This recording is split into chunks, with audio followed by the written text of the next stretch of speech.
Good morning, student. See, already I have taken 3 classes on the chapter relations and functions, and today is the 4th class. So you have seen that whenever you are trying to solve the questions from relations and functions, concepts are more important than the calculations, because here calculations are not a factor.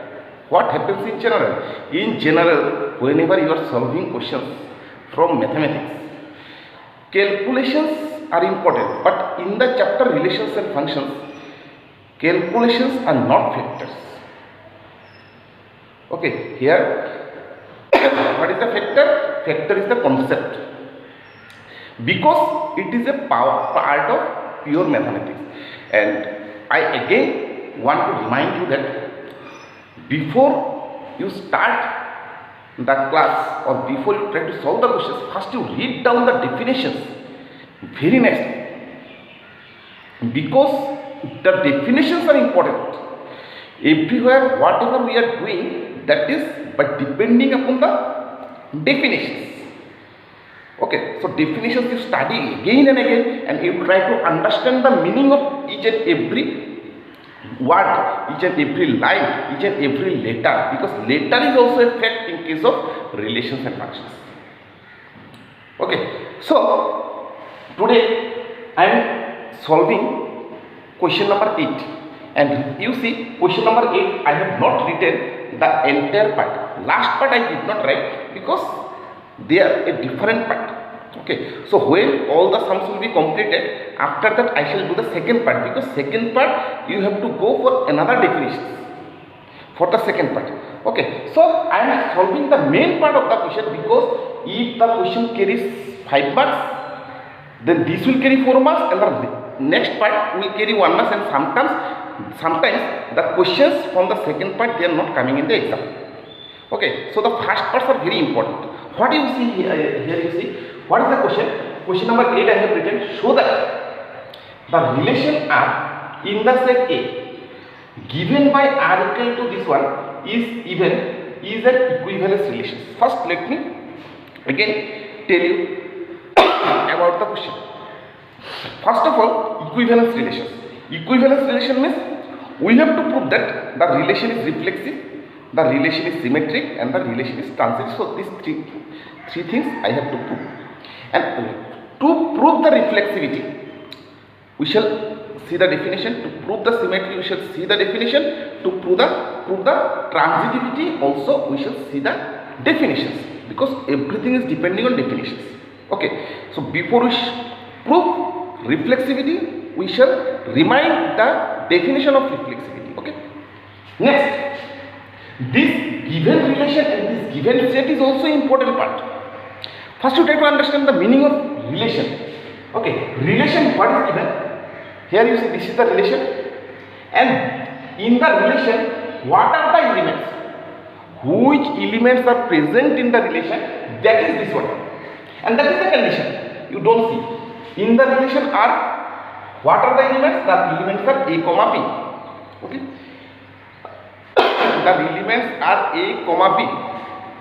That means one thing we can conclude from here, that in the relation the elements always exist in the form of pair, because we will never see that R is equal to A such that A is this one. Not like that. In every sum you will see that whenever a relation is given, it will be written A comma B or X comma Y. That means the elements in the relation will exist in the form of pair.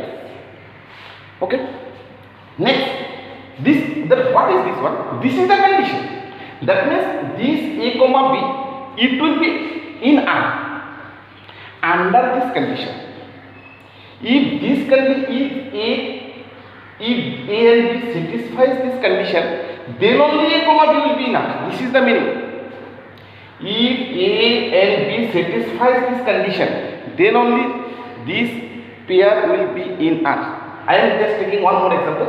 Suppose I am taking A equal to 2, I am taking B equal to 3. So 2 minus 3 is how much? Minus 1. And modulus of minus 1 is 1. That means 1 is not an even number. So 2 and 3 are not satisfied. 2 and 3 is not satisfying this condition. That means 2 comma 3 does not belong to R. Okay. Next, suppose if I take 2, if I take 4. So 2 minus 4. 2 minus 4 is what? Minus 2. Modulus of minus 2 is 2. So 2 is an even number. That means 2 comma 4 will be in R. This is the meaning. And one more thing I said, if some elements they satisfy this condition, the pair belong to R. If a pair belong to R, they will satisfy these conditions. This is true in both the ways. If some elements satisfy the condition, the elements will be in R. If a pair belongs to R, then the pair will satisfy the condition. This is another one. Okay, so let us try to solve the questions first. First, you see here the elements of A is what? 1, 2, 3, 4, 5. Okay, actually what the number of elements in the set A are not factors. If it is a 1, 2, 3, 4, 5, 6, 7, 8, 9, 10 up to 20, the procedure is same. If it is written 1 to 30, then also the procedure is same. If it is written 1 to 80, then also the procedure is same. There will be no difference in the procedures. Okay, so the set may be changed, but the procedure will be always same. So let us start the question. You see, first we shall prove that the relation is a reflexive relation. Okay, so reflexivity, I told you last time, reflexivity.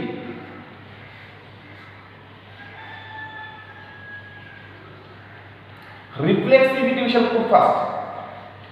What is the definition of reflexivity? You remind the definition. You take your copy when you are solving the questions. When you are watching the video, take your copy, first copy. For reflexivity, you see what is written: for all x belongs to A implies that x comma x belongs to R. This is the definition of reflexivity. For all x belongs to A, so depending upon this one only we shall solve the question. So for all, I told you that if there is for all, we shall consider an arbitrary element. That means any element. That means we shall consider an element from the set A, and this will be proved. This will be considered, this will be proved. If we consider this one and if we prove this one, means it is reflexive. That means we shall consider an element from the set A and we shall prove that the doublet belongs to R. Okay, so what is the given set here? First, let x belongs to A be arbitrary. Now we shall prove that x comma x belongs to R. And how can we prove that x comma x belongs to R? Depending upon the definition of the question. Question is what? If modulus of A minus B is even, then A comma B will be in R. So what we can write? We know 0 is an even number. It is known to us. 0 is even. Or we can write modulus of 0 is even. Okay. So in place of this 0, we can write x minus x is even. So since according to the question what is here, if x minus x is an even number, then x comma x belongs to R. This is according to the question. If x minus x is an even number, then x comma x belongs to R. So R is reflexive. So R is reflexive. This is the condition. Okay, next we shall prove the symmetry.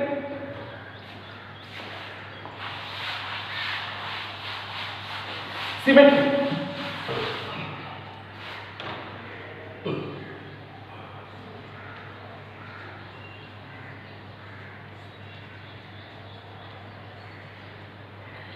Symmetry we shall prove. What is the definition of symmetry? We shall consider a pair from the relation and we shall prove that the opposite pair belongs to R. So accordingly we are considering, according to the definition, x comma y belongs to R. For all is there, so we shall consider arbitrary. X comma y belongs to R, be arbitrary. Okay. Now according to the definition, what is given? If a pair, this is the question. If a pair belongs to R, just now I told you, means modulus of that number is an even. Modulus of the difference of that number is even. That means we can write it modulus of x minus y is even. This is according to the question. It is given in the question because this pair belongs to R. Now, in place of this one, if we take minus common, so it will be y minus x. I have not changed anything. Just I have taken minus common is even. Okay. So this one we can write what? Modulus of minus. Here we just write minus 1. Okay. I have taken minus 1 common. So y and x. So we can write it like that. It's very simple. Is also even. This and this are same. So in place of this one I have taken this. Modulus of minus 1 is 1. So this is only y minus x. Is even. Now the difference of these two numbers is even. That means the pair belongs to R. So this is y comma x belongs to R. Okay. Next, we shall prove the transitivity.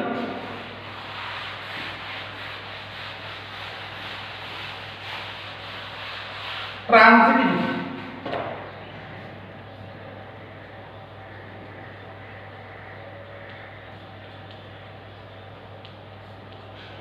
Transitivity. I am doing everything depending upon the definition and depending upon the question. For transitivity, what is the rule? We shall consider two pairs. Let x comma y and y comma z belongs to R. Be arbitrary for because there is for all in the definition. Be arbitrary. So see how we will consider the elements that will depend upon the definition, because in the definition x, if there is a comma b, b comma c, then a comma c must be in R. That was the definition.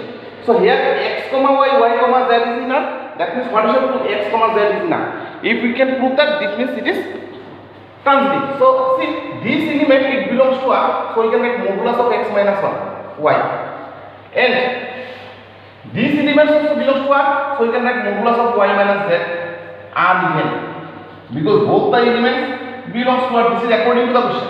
Now even if the modulus of a number is even, then remember the number is also even. For example, 4. Modulus of 4 is even.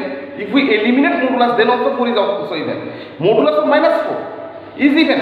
So if we eliminate modulus, minus 4 is also an even number. Okay. So this can be written as x minus y and y minus z are even. Because if some numbers are even, there after eliminating modulus also they are even. These two numbers are even. So if we add two even numbers, the result is also an even number. So we can write x minus y plus y minus z is even. So if we cancel y, so this is x minus z is also even. If x minus z is even, the modulus of x minus z is also even. If x minus z is even, then modulus of x minus z is also even. Okay. So what you can write? So x comma z belongs to R.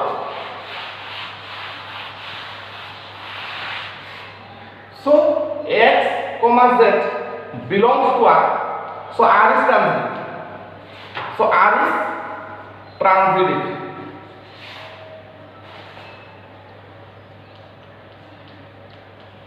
Since R is reflexive, symmetric and transitive, so R is an equivalence relation. So R is an equivalence